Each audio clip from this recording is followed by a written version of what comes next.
Have you ever said, I wish I owned and could sell my in-game assets? Well, now you can with Play3ull Games. Today's video is going to be a deep dive into Play3ull, and the question is, should we be buying the dip? Should we be accumulating here at the lower levels in anticipation that Play3ull could run to the upside?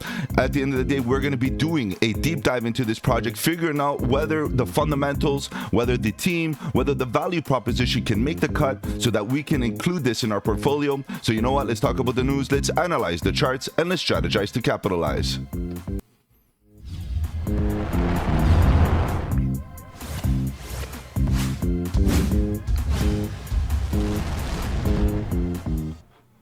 Welcome to the channel. My name is Mike, and let's get right into it, guys. If you're new to the channel, welcome. On the channel, we talk about cryptocurrency, Bitcoin, Ethereum, and all the altcoins, looking for opportunities. And of course, today, Play3ull Games. Is it the opportunity that we're looking for? Today, we're going to be doing that deep dive. We're going to be looking at the fundamentals, the value proposition, taking a look at the team, the tokenomics, and much more. And ultimately, it's just to empower us with some of the tools for proper decision making. Are we including this in our portfolio for the bull run? Because this is the time to be doing those deep dives, and that's exactly what we're going to be doing. Okay, so we're going to be using this website as our main platform to navigate this project, figuring out like some of the details. Hopefully the website, is up to par, and it can give us all the little details that we're looking for to make some proper decisions. All right, guys, let's begin. So obviously, straight away, we have a good, engaging site content, nice, colorful layout here. Obviously, a nice, surprising face, which we're all very accustomed to here in the crypto space. Bulging eyes and open mouths are usually what we see, and that's pretty cool. That's really good. Of course, marketing wise, on point. Of course, lots of good statements here, lots of engaging statements, and lots of good graphics. We do have a typical thing here where we see a lot of different logos from different companies, and of course, be very critical here about what you see, because not all of these are strategic partnerships. For example, Bank, Trader Joe, the CertTick, what else? We have CoinGecko, Bitmart. All of these are not strategic partnerships, and they are just places where you can buy the token, right? So we look for strategic partnerships when we do deep dives. How are the relationships that they have going to help them scaffold this project to the next level? For example, AVAX is not a partnership, right? They're built onto the layer 0 of AVAX. So we'll talk about that in a little bit more detail.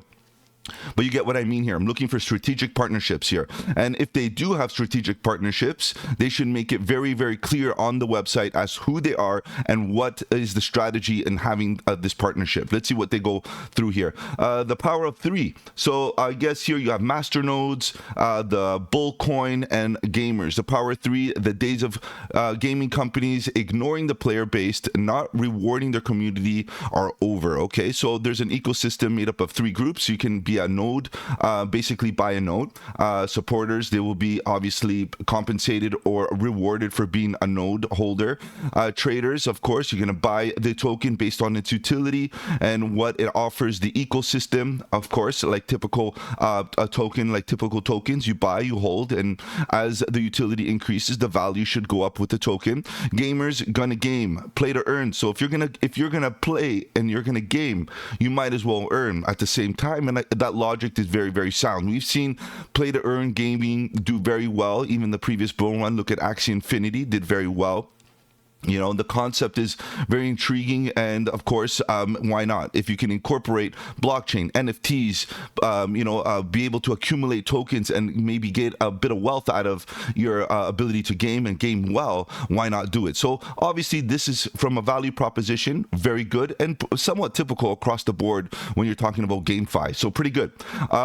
Some interesting videos here, pretty engaging, of course, pretty good stuff. The white papers, we'll take a quick look at the white papers, but I did already kind of sneak through it, and it's really well built, the white paper, and it resembles the website significantly, but we'll get into that in a second. Let's keep on going down, and then we have some influencers, some YouTubers here talking about Play3ull. Okay, pretty good. Of course, this is necessary, but the question is, what's the context behind this? This is a very important thing, and of course, in the video, we're going to be talking about the good, the bad, and the ugly, and and I'm not here to spread any FUD. I'm just trying to bring a lot of transparency to this project. Although I like what it's trying to achieve, the question is it overvalued? Is it a project where I would be buying the dip on in preparation for the bull run? Just full disclosure, I do hold a bag of this token. However, the size of my bag is equal to the amount of risk I'm willing to take. Okay, so just understand that. Obviously, none of this is financial advice.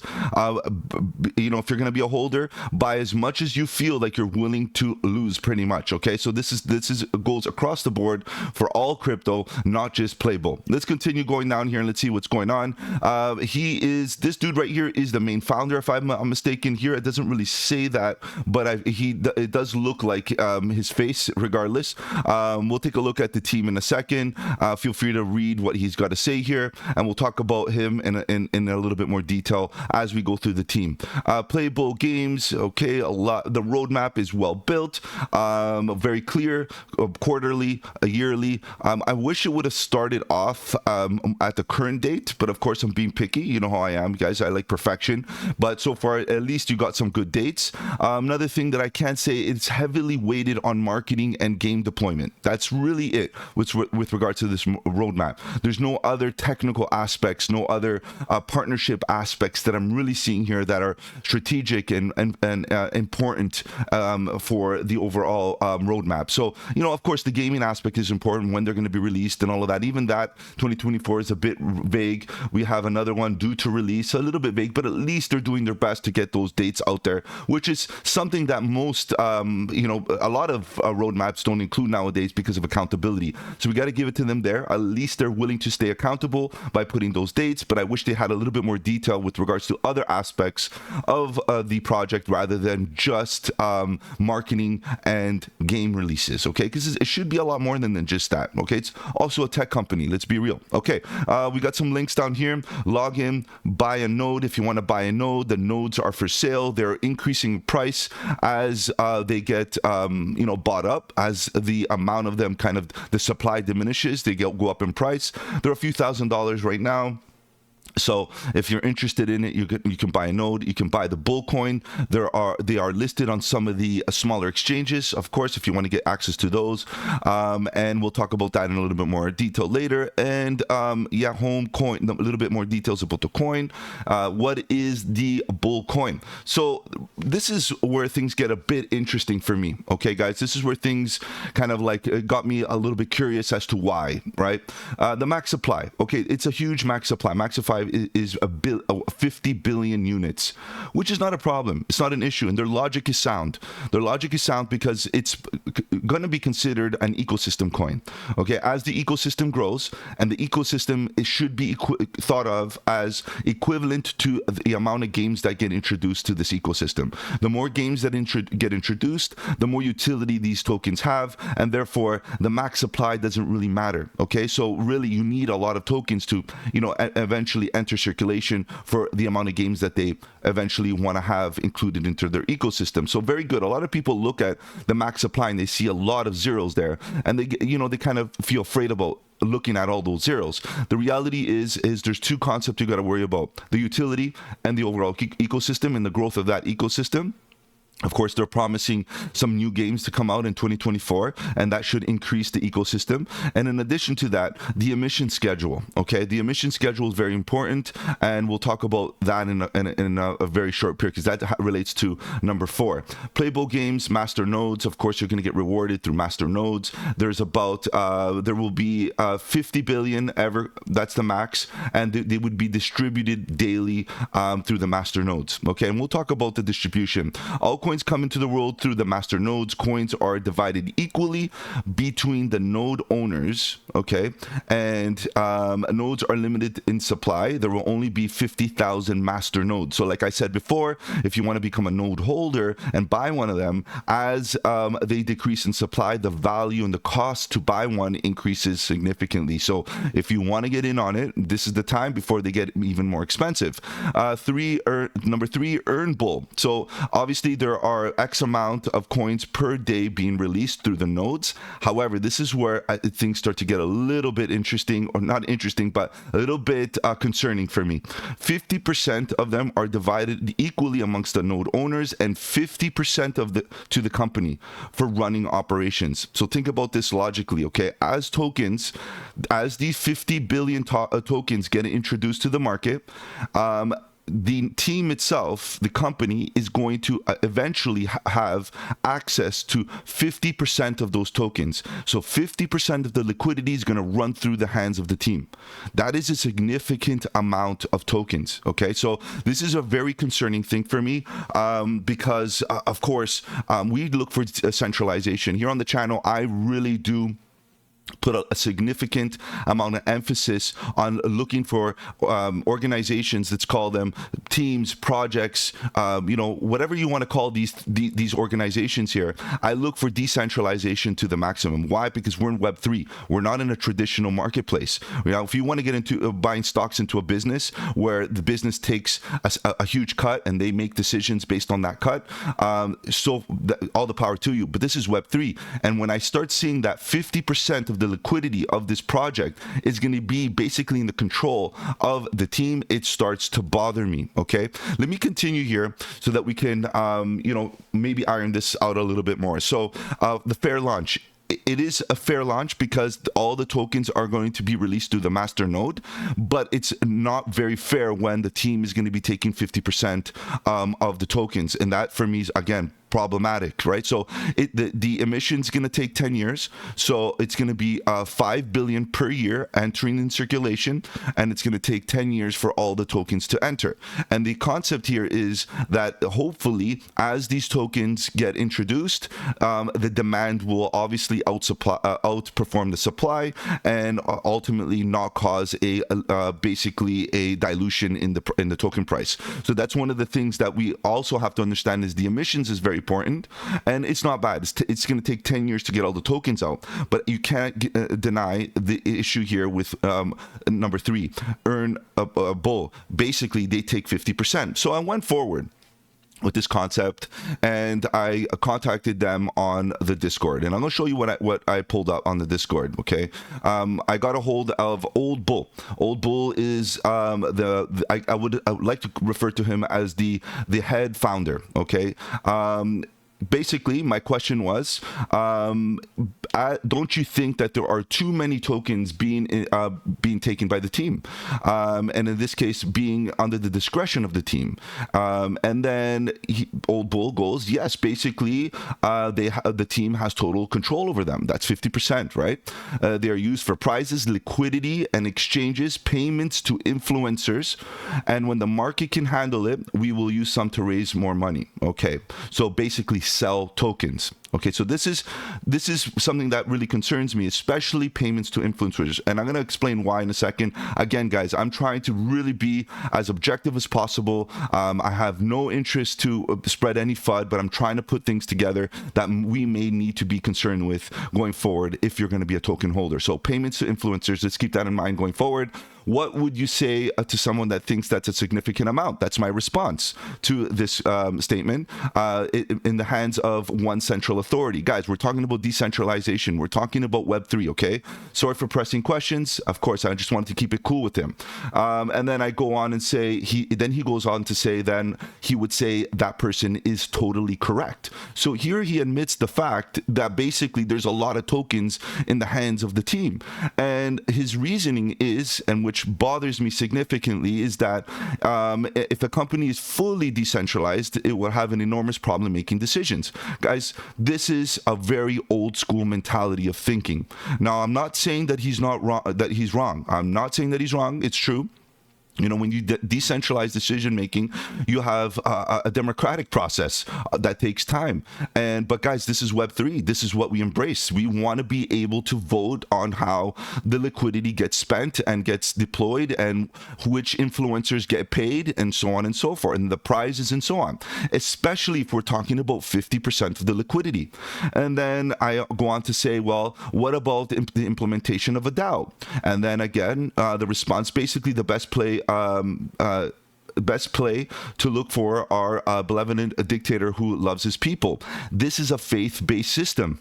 So that for me is problematic. Like, this is not something that really interests me. I don't know about you guys, but when I have a response like this, it leads me to believe that we're archaic. We're going backwards. We're not moving forwards here.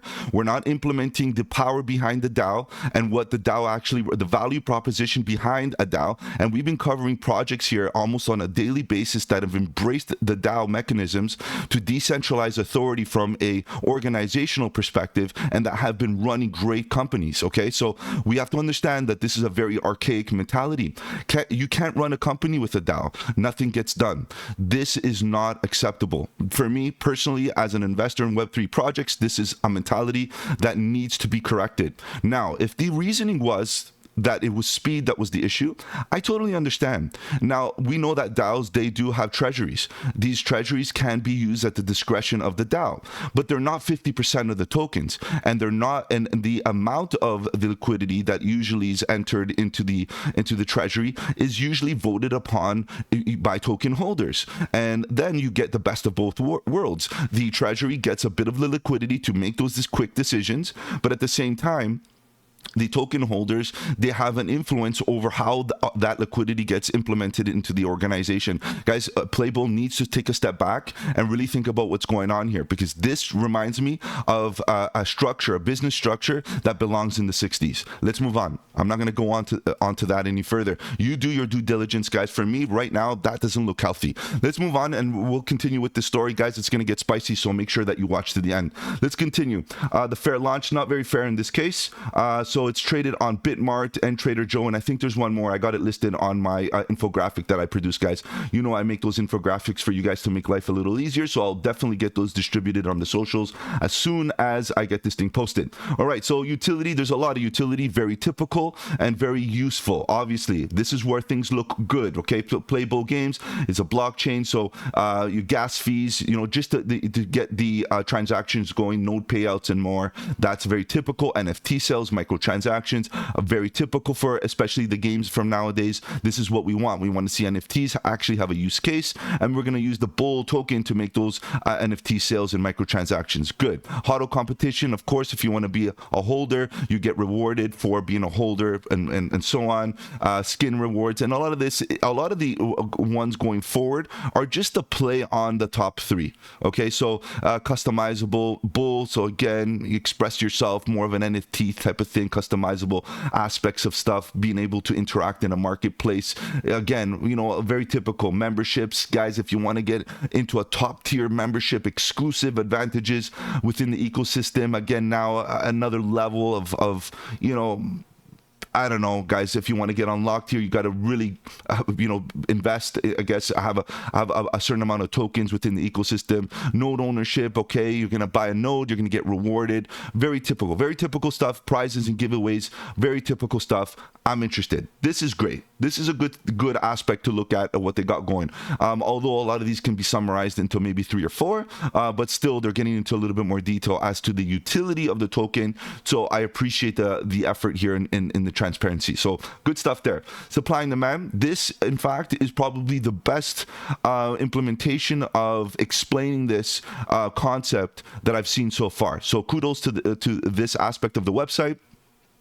And this is something that they did a great job anticipating that people in the space and holders, investors, whatever you want to call them, they would have questions about. Why so many tokens? It's all about supply and demand here, guys. And they plan on increasing the amount of demand, obviously, through the games that they're going to release. And overall, the supply won't matter because they'll get totally absorbed by the ecosystem. And you can see that the graph, this is what basically they're trying to say. Increase in the supply and the increase of the usage, and eventually you come to an equilibrium where the usage, the utility, and the demand is going to outperform the supply, and ultimately, and there's a burning mechanism that we also have to understand, which I wish I could have got a tad more detail on how that burning mechanism is going to play out. I couldn't really find much. There could be some out there. So, if there's any, please feel free to let me know in the comment section below if there's something that I'm missing with regards to how that burning mechanism is going to work. Is it going to be a dynamic one? Is it going to be based on, the discretion question of the 50% of the team that, you know, basically hold that liquidity. Where's it coming from? How is the burning mechanism going to work? There's not much out there, but this is a great thing to study and understand what's going on with their strategy. And guess what, guys? A lot of the layer 1 projects have the similar thing. Ethereum is one of them. Basically, a max supply with a burning mechanism, and as utility grows, overall the demand will grow, and so on and so forth. So this is very, very typical and well played, well explained for newcomers, especially newcomers. Pretty good stuff here. Advantages: play both games, early access, own a node, be involved, earn a lot more repetition there. Basically earn coins by owning a node, buy a node. Again, these are their games. They only have, I think it's Nexus, the one that is only released at the current moment. The rest of them are still in the works. They look good. The marketing looks good. Not sure how innovative or, let's say, unique they are, but I'm not going to judge it based on the game, because obviously I'm not a gamer completely. I'm a crypto enthusiast, and when I judge a game, I'm going to have to rely on somebody else's input. But so far the visuals look good, and yeah, so far so good. Get connected, join the Discord. So of course I went on that Discord. The Discord seems very how can I say, the overall culture of the Discord is very controlled by the top dogs there, the founders, and the overall engagement there was very controlled by hype. I felt very let's go, like, you know, cheering it on, like, you know, that type of thing. And of course that's very healthy. You need that camaraderie, you need that, you know, enthusiasm to get things going. I get that hype is 50% of price action is based on hype. We know that, we've seen it, okay? And we've seen projects that have no fundamentals run up really hard. But when it seems a little bit disingenuous, it bothers me, especially with some of the conversation that I had. But nonetheless, we're not going to get into there.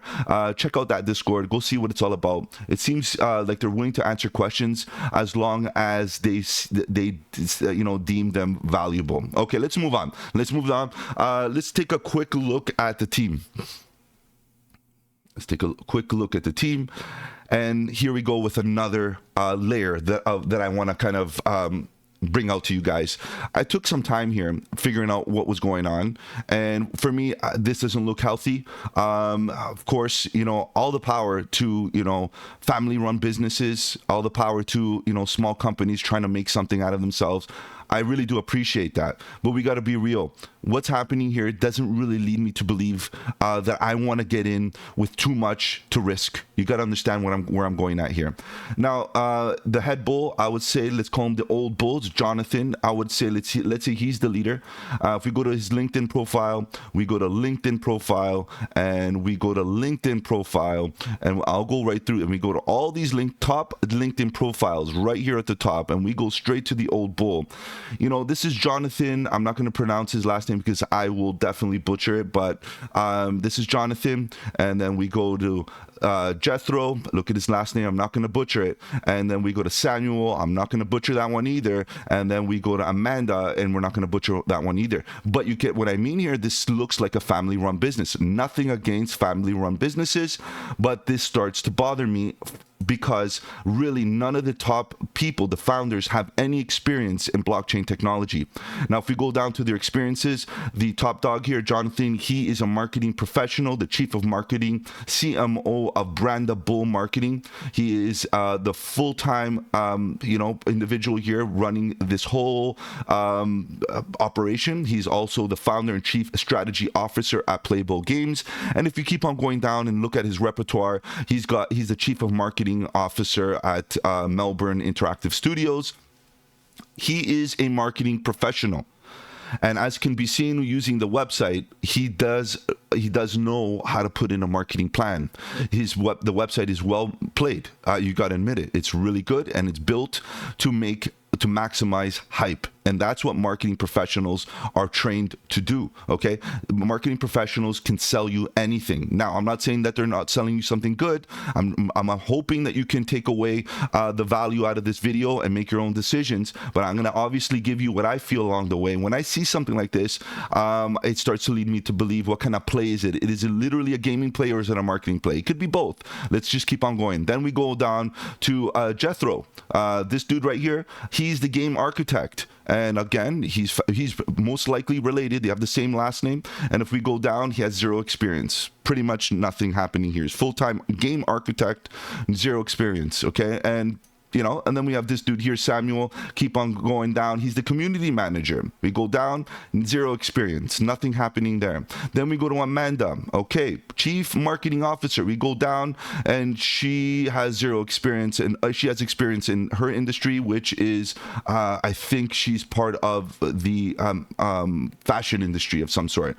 Business design consultant, co-founder of. She's a real estate agent, and founder of Pants for Kids. Guys, look, nothing against family-run businesses, nothing against giving people a shot to follow their dreams, and if they love Web3 and they want to get into it, no doubt we got to support. However, guys, this kind of bothers me. None of the main team members right at the top, that technically out of that 50% that is going to be taken out of the liquidity as the tokens get released, you're going to guarantee that out of that 50%, these top individuals are going to have their fair take of it, which bothers me. Okay, now if we keep on going down, let's say that these are actually going to be the team members that are going to be putting the legwork with regards to the tech.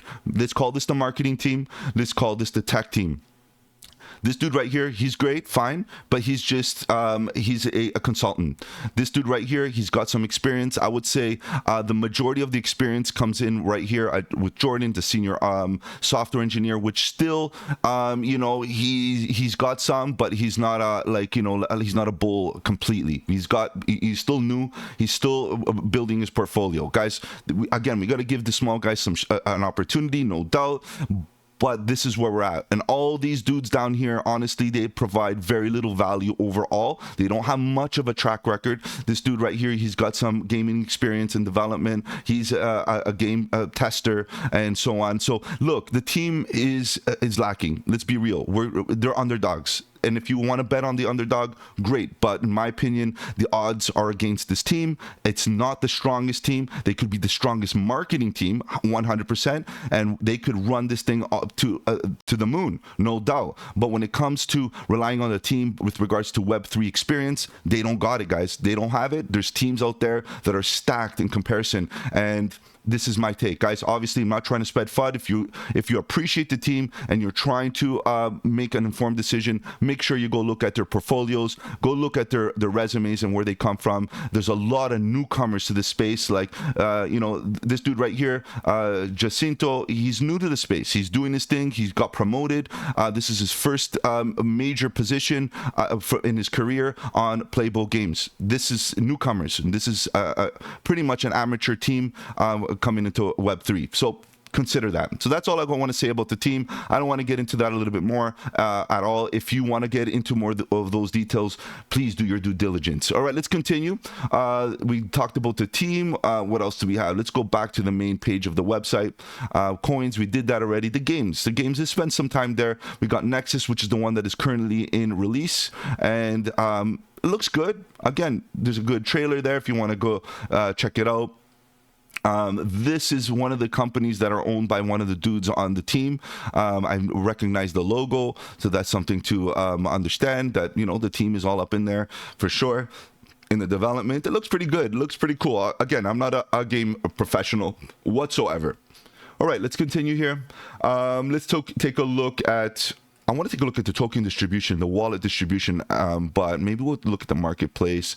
Just kind of scooch around here. Marketplace, they got some assets already going. They look very NFT like. These looks like they're proprietary owned Play3ull NFTs that belong to the actual projects themselves. So they're still that's fine. You want to own a bull NFT, that's your place to get them, and then your merch and so on. Okay, so very, very Play3ull Games. Let's go back to the main website. Make sure that we didn't kind of overlook anything. We're good. Again, you can understand what's going on here. Remember what I talked about. 50% of the liquidity is being held to be able to pay influencers. Are these guys paid? That's my issue. And we've been seeing and hearing some major influencers talking about this project. Now, again, is it genuine? I'm not sure. Let's move on. Let's look at the Snow Trace. It is built on Avalanche, okay, on the layer 0. So basically the substrate, which, gives it, speed and low transaction fees and, and a decent, blockchain, which is good.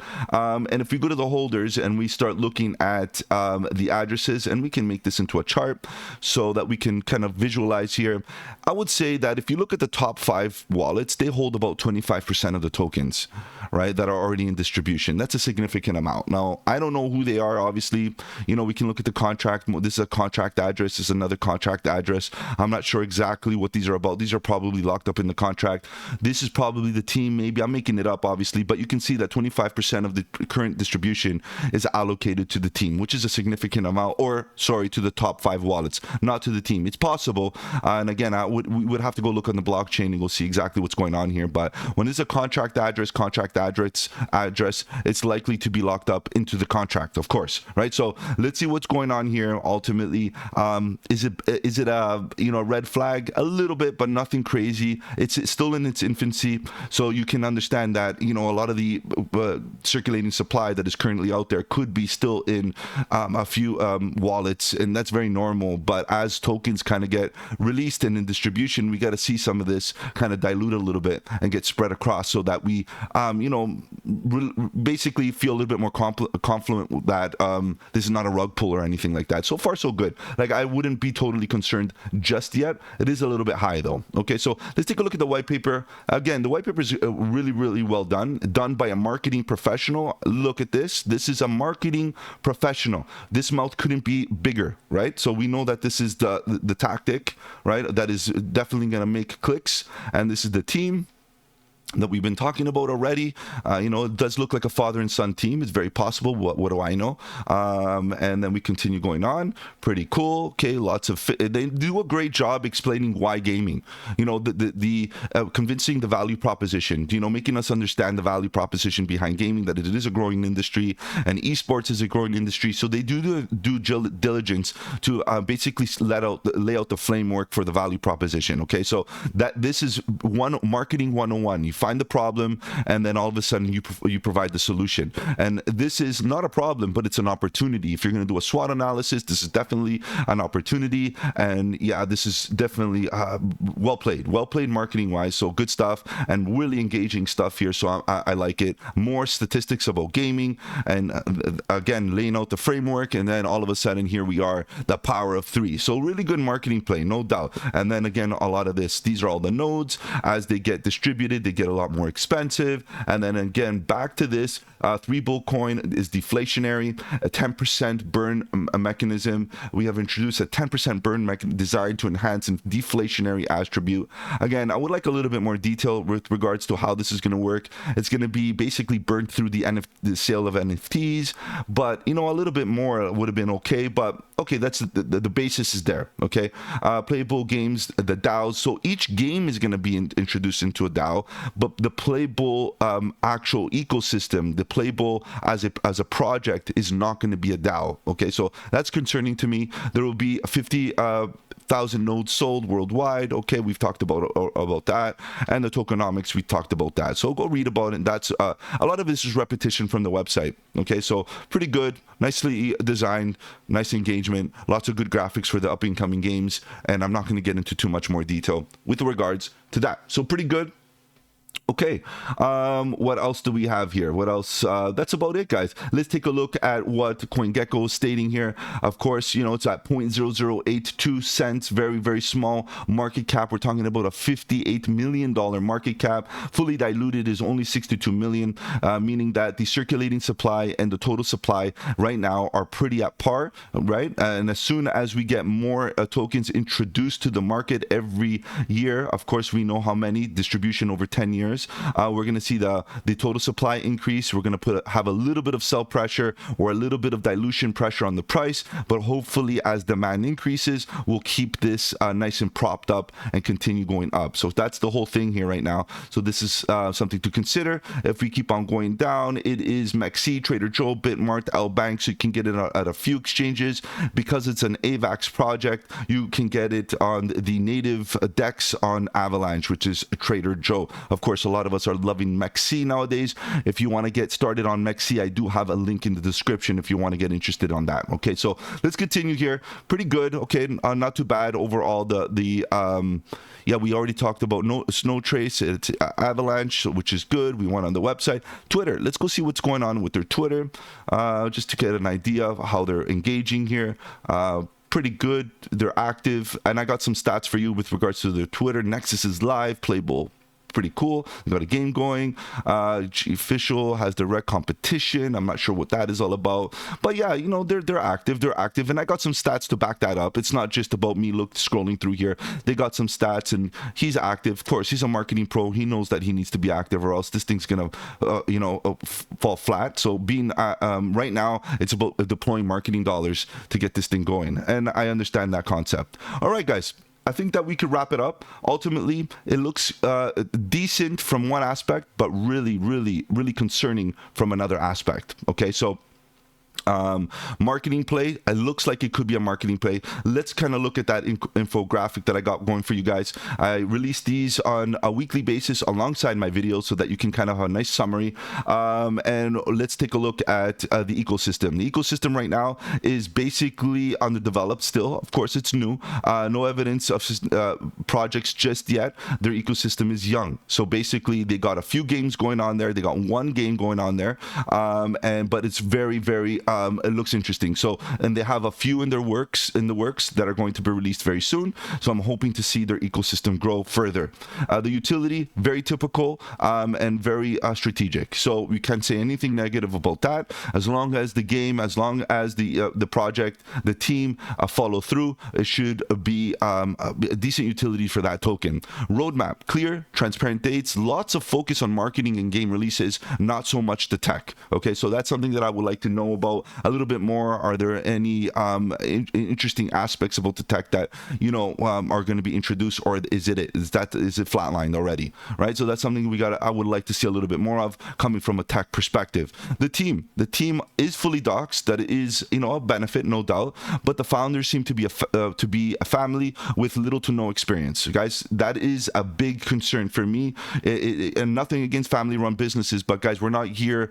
We're here to invest. We're here to buy dips. We're here to accumulate for a bull run. And when I see the top individuals of the team basically potentially running it as a family business and not respecting the value behind the DAO, it starts to bother me, right? So my concern would be, why wouldn't they at least say, okay, 25% of the tokens that get released in distribution, they get held in the DAO, and 25 get held by the team. That would be a little bit a better balance, right?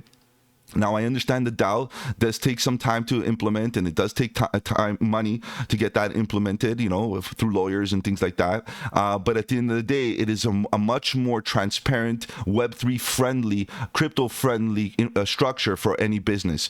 And it doesn't matter if you feel it's slow or not. We're trying to move past the business structures of the past, and this is the issue here for me. So the team really, really needs to start getting out of that mindset and start embracing the trends of crypto and Web3 technology, that it can offer a lot more than just decentralization. It's actually trust, and we don't want no more faith-based systems when it comes to investing. Faith-based systems are done, okay, guys? So if you believe in the team, you're doing things wrong. There's nothing to believe in. It's all about decentralized authority. If the project embraces that and understands its value, that is a value proposition that I like investing in. So the team right now needs to really, really think about their strategy and their position here in the market, and ultimately don't run it like a family business.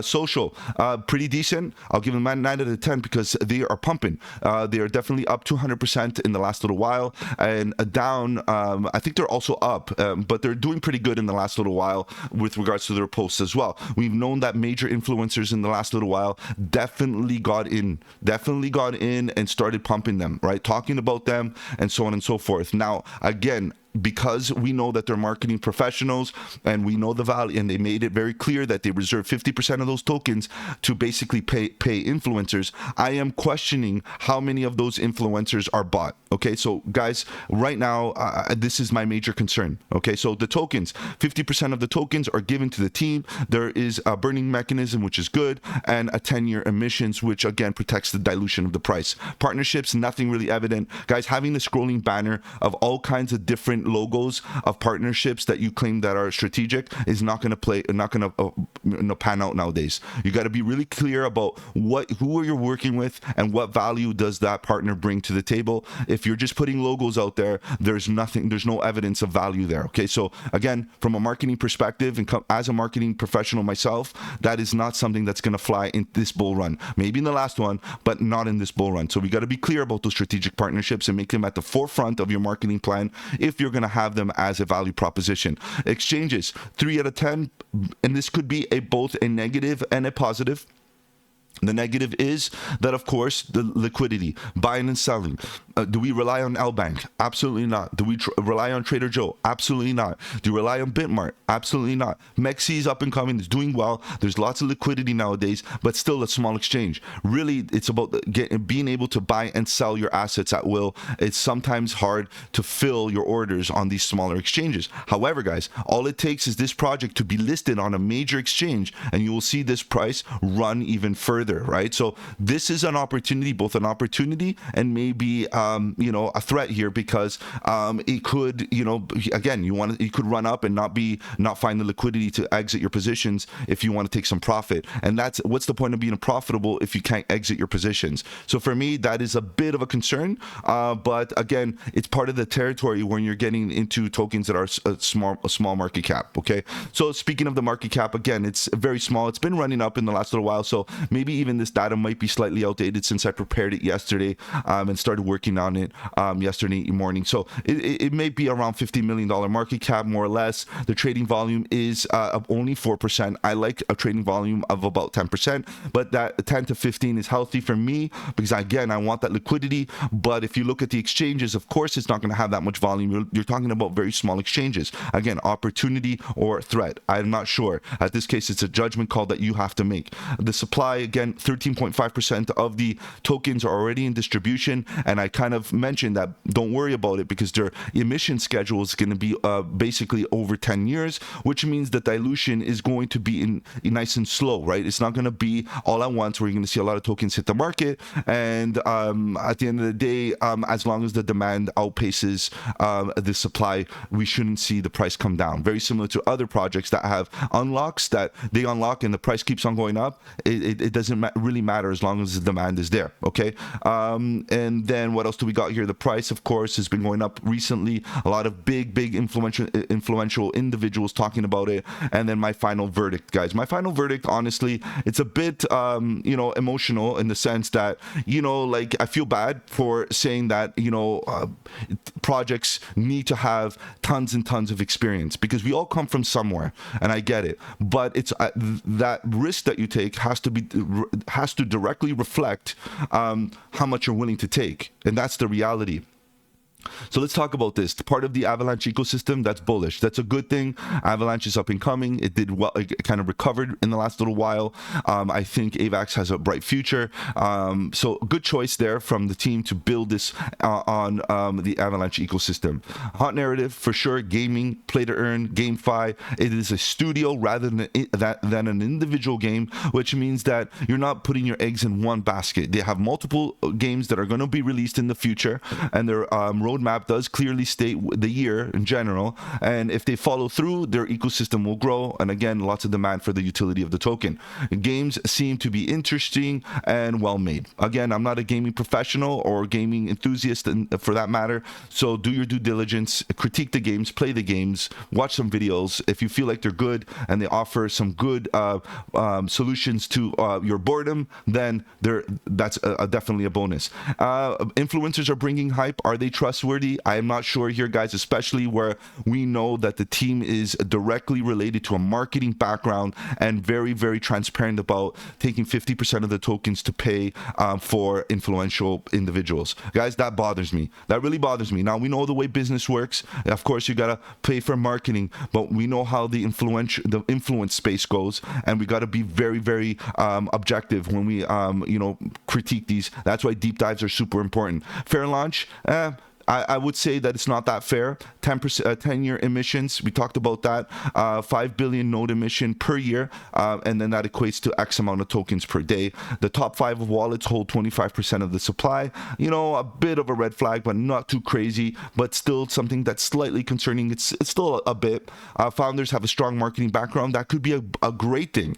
We've seen great projects with great marketing, great hype, run really hard. And if you're in it for gains, that could be the play itself, right? I've done deep dives on projects in the past that seemed like pure marketing plays, and we know that they do well also. Could we get in on a basics of gaming? It could be, but again, it's the team that is really bothering me and the tokenomics. So seems to understand the value of hype. 100% top team members seem to be related to potential seem to be related, potentially adding complexity. So when you're talking about a family-run business, is it going to add value, or is it complexity? Is it going to be like, bringing in family dynamics into a business organization? We don't know. We know that at the end of the day, bringing in family, usually it brings emotion, and those emotions bring in issues. And I'm hoping that's not going to be one of their Achilles heel, is a family-run business. Now, again, I don't know if they're a family, but they all have the same last name, and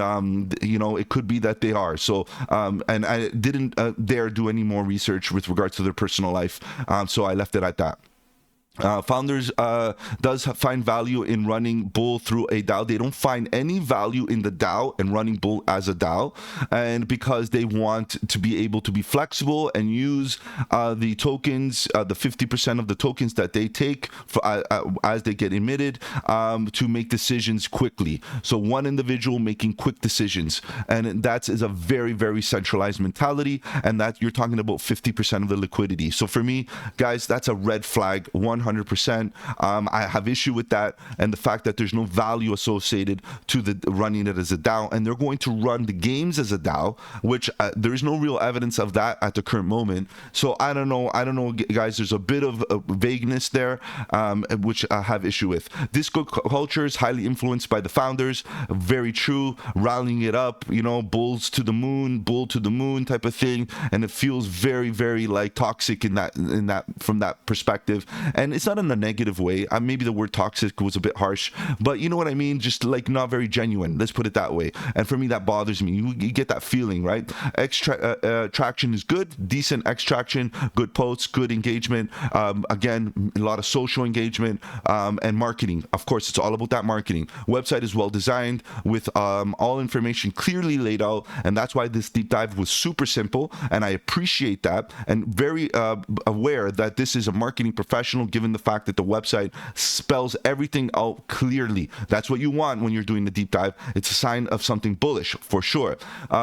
So now we talk about my evaluation. Guys, of course, there's a bit of negativity here. There's a bit of red flags here. And I'm actually surprised that a lot of these influential individuals that are talking about it, and I've kind of confronted some of them about it recently in a very healthy way, don't even mention these aspects about the tokenomics and the team. Now, of course, this what leads me to believe that they could be on their balance sheet.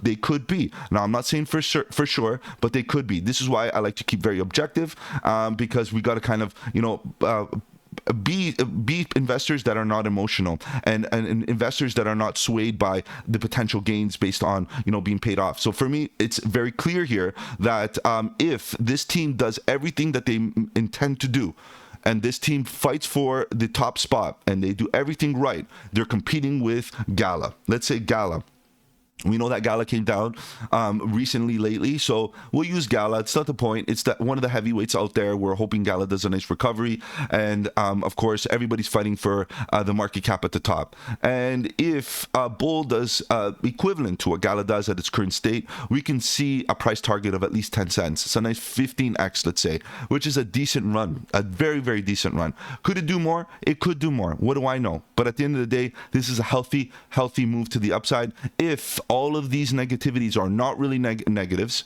and they actually pull through, the project could do very well, right? But we got to take it for what it is and understand that your actual position size should reflect both the positive and the negatives, and allocate a certain percentage of your capital based on these facts.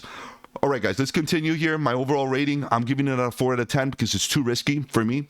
I would not be getting in on a full bag. I would be getting in on a small amount just in case, and that's exactly what I did. I am a token holder. I'm letting you guys know that, full transparency. But at the end of the day, I'm not going all in. I'm not willing to take the risk. I'd rather take risk in other projects that don't have these aspects with regards to organizational structure and culture. And for me, for that reason, I am going into other projects that have zero of this type of mentality, and hopefully my my capital will be in safer hands in that case. So overall, not bad, but are there better projects? Perhaps. Okay, guys, do your due diligence. Obviously, none of this was financial advice, but I will be posting this on the socials for you guys to go over later. Guys, I know you're here to talk about charts. Let's take a look at the price action. What's going on with the price action in the last little while? Sorry, guys, this is the wrong chart, but we'll definitely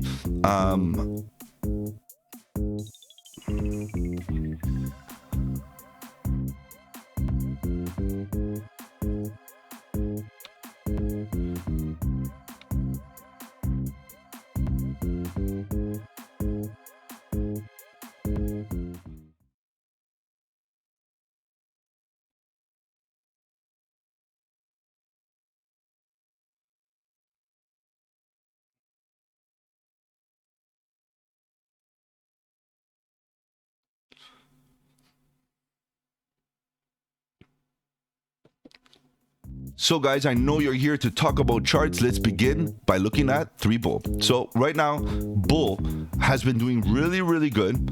You know, it ran up significantly. We got some really strong price action to the upside. Now, using traditional technical analysis, forget about the fundamentals. We can see that Bull right now is hitting those extension levels and not carrying and ripping it to the upside. So the price action wise has been doing very well. Now, let's look at this in a little bit more detail and start considering, you know, risk management. Right now, getting into a fresh long position on Bull is quite scary, right? It's quite risky. Now, again, it's early. It's a small cap. It's $50 million market cap. Very small market cap. Fluctuating, of course, based on its volatility. $50 million is very small. And it could continue. It should continue to the upside based on its narrative, based on the hype that it's receiving. And, you know, the marketing behind it is really good. Now, we can see that as it's running up, the momentum is staying overbought. Really a good sign of a big, strong, impulsive move to the upside. The question is how long is it going to stay propped up at this level for this long based on hype? Do influencers continue talking about it? Are they just just beginning? It's very possible. Right?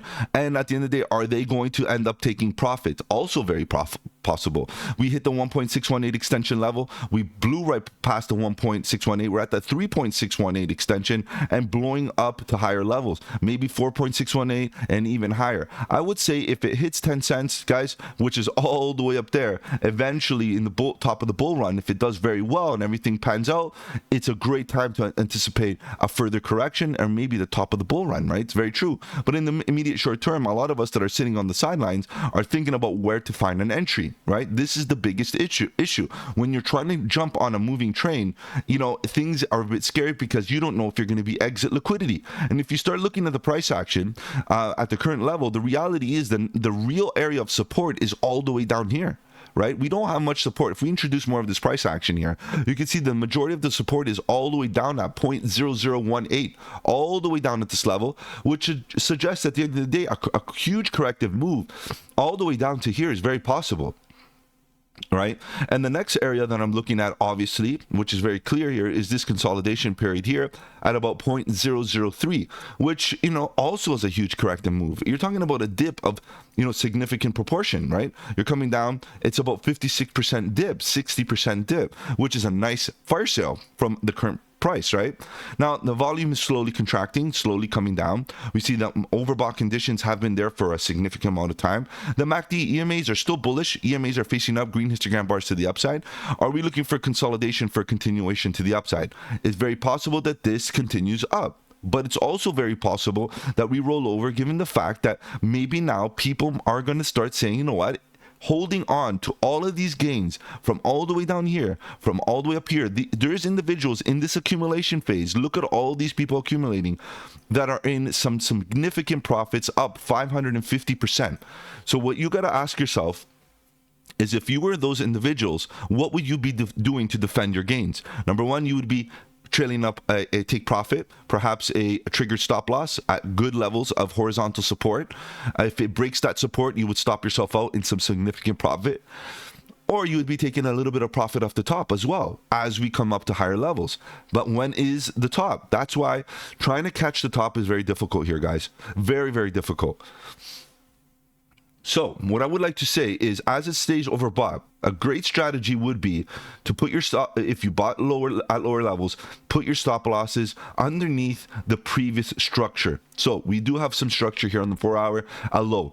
Putting a stop loss right here, exiting some of your position. Look at this little volume gap that we have here on the 4-hour. It could break below 0.007, fall all the way to about 0.005, and maybe that's a good buy the dip opportunity. And you can see these volume gaps right here are weak spots in the chart. They are weak spots. They can fall, bounce, and they keep on falling. We don't know, right? So this is the issue. Now you can see also the 4-hour price action is going up very clearly, while momentum is coming down. That's class A bearish divergence. And I know what a lot of people are going to say, but Mike, all these divergences have been getting invalidated for so long. I get it. This one has got invalidated, and perhaps other ones along the way.